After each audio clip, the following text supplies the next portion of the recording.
राजस्थान में चुनाव का माहौल जबरदस्त हो चुका है। हम हैं गुजरात से सटे रानीवाड़ा विधानसभा क्षेत्र में। आज हमारे साथ रानीवाड़ा के पूर्व विधायक, राजस्थान सरकार की विधानसभा में पूर्व उप मुख्य सचेतक रहे और लोकसभा में प्रत्याशी रहे रतन देवासी जी। देवासी जी, बहुत बहुत स्वागत है आपका। हम बात करेंगे सर, अभी रानीवाड़ा में कुछ अलग तरीके की परिस्थितियां चल रही है, खास करके जिले को लेके लोग धरना दे रहे हैं। आज आप खुद गए थे उस धरने में, तो क्या डिमांड है कि रानीवाड़ा क्यों नहीं जाना चाहता सांचौर के साथ?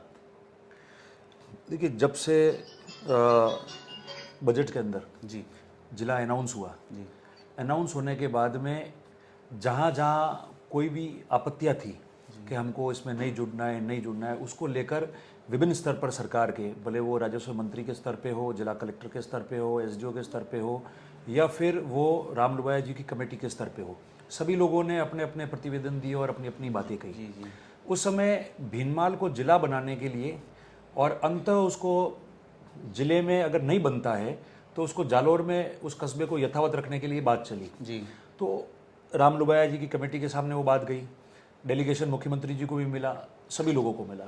तो उसमें उन्होंने फिर जब फाइनल कैबिनेट की मीटिंग हुई और नोटिफिकेशन का स्टेज आया, उसके पहले सभी लोगों ने जो अपनी बातें रखी थी तो उसके अनुसार फैसला हो गया जी कि जो बिनमाल तहसील थी उसको जालोर में रखा। रानीवाड़ा विधानसभा क्षेत्र का एक पार्ट जसवंतपुरा तहसील का है, जिसके अंदर दो विधानसभाएं आती है, रानीवाड़ा और जसवंतपुरा। जी तो बिनमाल विधानसभा का पार्ट भी और रानीवाड़ा विधानसभा का जो पार्ट है जसवंतपुरा तहसील में सुंदा माता जी के मंदिर के आगे के 2 गांव तक, जी जी उसको जालोर जिले में रखा और बाकी सब जो है वो सांचौर में गए।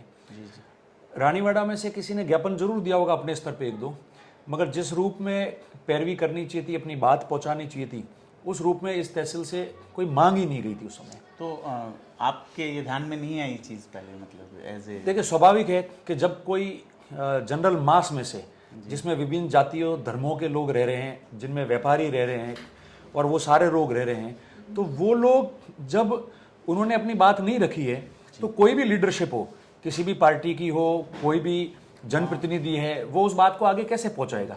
स्वतः कोई आदमी कह देगा कि ये मत करो और लोगों की भावनाओं के खिलाफ हो, तो उसको उसके ऊपर आती है, वो प्रतिरूपण लगता है, सीधा सा उस पर आती है। तो वो बात हुई नहीं, सांचौर का जिला बना।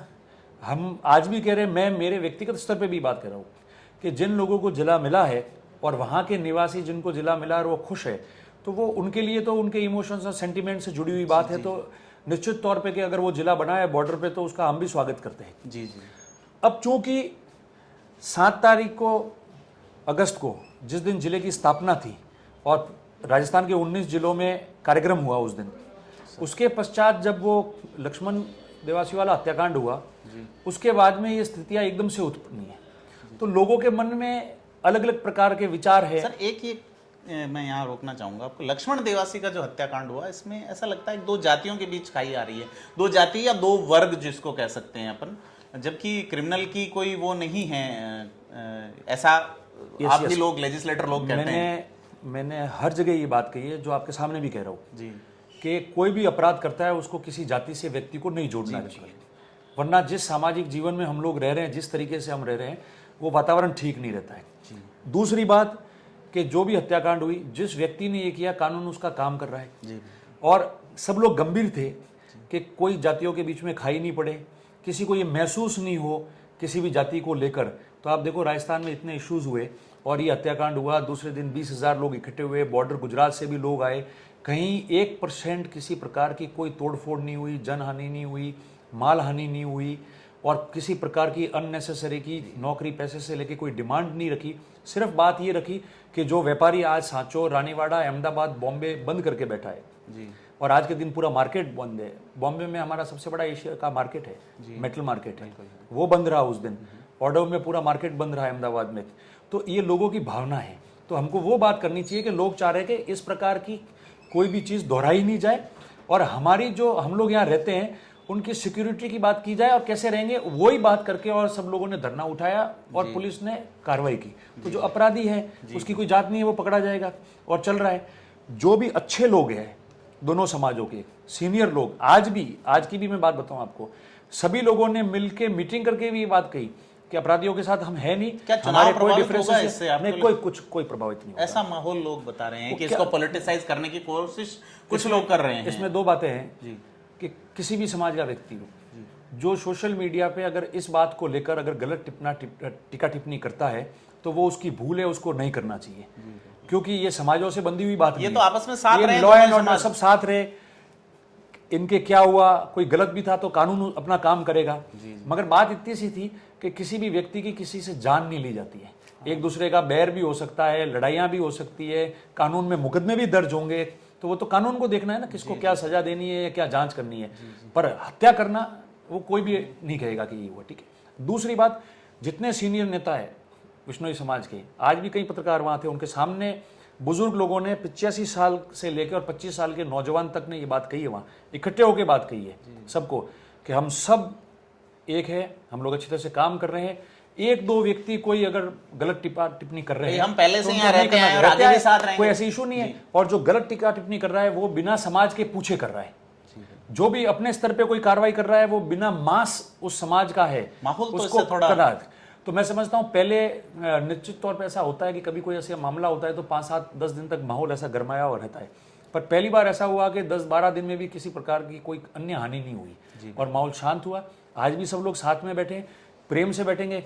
अपराध कोई करेगा तो उसकी जिम्मेदारी उस व्यक्ति की स्वयं की है और कानून अपना काम करेगा। घटनाक्रम के बाद ही ये जिले वाली डिमांड थोड़ी सी मतलब बिल्कुल बड़ी है, शायद उनके ज्ञापन में भी लिखा है इन लोगों ने ये बात, वन ऑफ द पॉइंट्स। एक क्या लगता है रानीवाड़ा जिला होना चाहिए? देखिए मैंने आज मैंने उस दिन धरने पे भी कहा, आज भी कहा और सबको कहा, सांचौर जिला बनाए, उनके लोग का सेंटर, उसका विरोध किसी को नहीं करना चाहिए, उनके साथ में भी खड़ा रहना चाहिए। रानीवाड़ा तहसील अलग है, बागोड़ा तहसील अलग है। रानीवाड़ा तहसील के जो लोग हैं उनमें 3-4 पंचायत ऐसी है जो वहाँ रहना चाहती है। तो मैंने सबको कहा कि राजनीति से ऊपर उठ के और सारे लोग मिल के और अपन कमेटी के अध्यक्ष को, मंत्री जी को और टाइम लेके माननीय मुख्यमंत्री जी से सबसे अपन मिलते हैं और ये बात बताते हैं कि लोगों की क्या चिंता है, लोग एकदम से क्यों वापस इस बात पे उठे हैं और हमारी ये परेशानी है। सरकार चाहे तो ये चीज़ें हो सकती है तो उसको टेकअप करे। धरना चल रहा है, अब आप लोग इकट्ठे होके और अपन कैसे जाके जयपुर में बात करें उसकी योजना बनाओ और हम लोग सब साथ रहेंगे। और जो भी भावना लोगों ने अपने ज्ञापन में लिखी है या मौखिक रूप से भी बोल रहे हैं, जो वास्तविकता है और जिसको पहुंचाने का फर्ज हम लोगों का है, तो वो ढंग से पहुंचानी चाहिए, तो कोई ना कोई सुगम रास्ता उसका निकल जाएगा।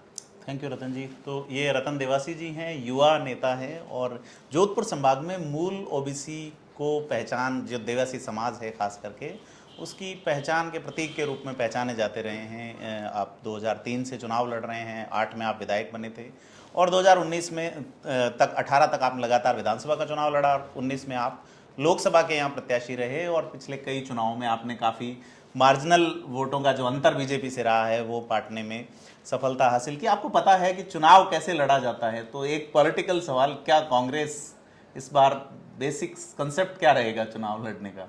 जो सरकार ने, देखो मैं एक बात बताऊँ साहब, योजनाएं चुनाव नहीं जिताती, ये मैं आपको कई बार सुन चुका हूँ। ये जिम्मेदारी सरकार अकेले की नहीं है। जी सर। अगर मैं किसी विधानसभा क्षेत्र का, कस्बे का या जिले का नेता हूँ तो मेरे ऊपर भी डिपेंड होता है। ये जो कैंप लगते हैं, ये जो स्कीम्स है, उससे लोग कैसे लाभान्वित हो, किसी को तकलीफ पड़ी और उस स्कीम का उसको फ़ायदा नहीं मिल रहा है, कहीं देरी हो रही है, तो वो किस रूप से अधिकारियों से उनको पूरा मिले, तो मेरे ऊपर भी तो डिपेंड करता है ना। हम पॉलिटिकल वर्कर है सारे लोग, तो ये हमारा भी फर्ज है, हमको भी पूरा करना पड़ता है। तो जो व्यक्ति उस काम को ईमानदारी से नीचे तक लेके जाएगा, ग्रास रूट तक, बूथ तक, तो उसको उसका योजनाओं का फ़ायदा मिलेगा। जो उसको काम नहीं करेगा और लोग लाभान्वित भी हो जाएंगे, उसका प्रचार प्रसार नहीं करेगा, उनके साथ में खड़ा नहीं रहेगा, तो उसको उसका लाभ प्राप्त होने में कमी रहेगी।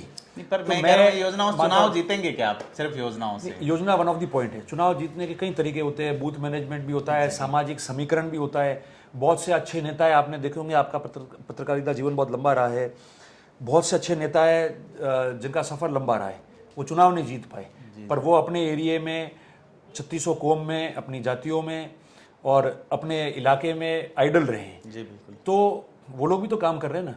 तो चुनाव, बूथ मैनेजमेंट, सरकार की योजनाएं, पार्टी की विचारधारा, आइडियोलॉजी, उसके बाद में माहौल सामाजिक समीकरण। जी बिल्कुल। सामाजिक समीकरण नहीं है, कितना ही अच्छा नेता है, वो बिठा नहीं पाया उसको बराबर, एनी हाउ किसी भी रूप में चुनाव होते तो कई बातें आती है। अगर उसको नहीं बता ये आरोप आप पे लगता है, हम ही लगाते हैं खास कर पे, कि आपने चुनाव में भीनमाल में सांचौर रानीवाड़ा ये जो इलेक्शन रहा है उधर वाला, तो इसमें देवासी वोट इधर उधर बट गए, कांग्रेस के साथ नहीं गए, इसलिए आसपास की सीटें हार गए।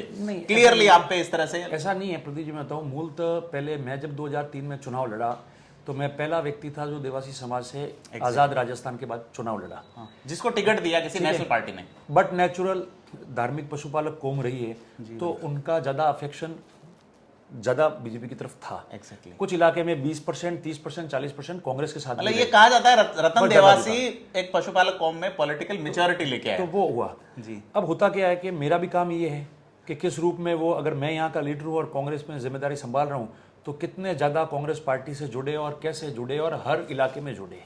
ऐसा नहीं है, पूरे राजस्थान के अंदर जहाँ जहाँ ये रह रहे हैं, जहाँ पहले कांग्रेस में नहीं थे, वहाँ आज 10% हो या 50% हो, वो कांग्रेस के साथ भी जुड़े हुए हैं। रही बात चुनाव की जो आपने पूछी, तो मैं बिल्कुल स्पष्ट आपको बताऊं बहुत मतलब ईमानदारी से कि कोई भी जाति वर्ग है, आजकल ये सिस्टम बन गया है कि सब चुनाव में आते हैं कि ये अपन को दे रहा है तो अपन देवे, ये नहीं दे रहा है तो अपन क्यों देते हैं। ये प्रश्न नेता का नहीं है, ये जो ग्रास रूट पे जो वर्कर बैठा है ना, वो भी इस चीज़ को सोचता है। तो हर व्यक्ति सोचता है कि मैं आपके साथ खड़ा हूं तो मेरी भी मदद हो। Exactly. मैं उनके साथ खड़ा हूं तो मेरी भी मदद हो। मैंने लोकसभा का मान लो चुनाव लड़ा, एक छोटा सा उदाहरण दूं आपको, तो उस चुनाव के अंदर कांग्रेस पहले 2 लाख वोट लेती थी पिछले 2 चुनाव से जी।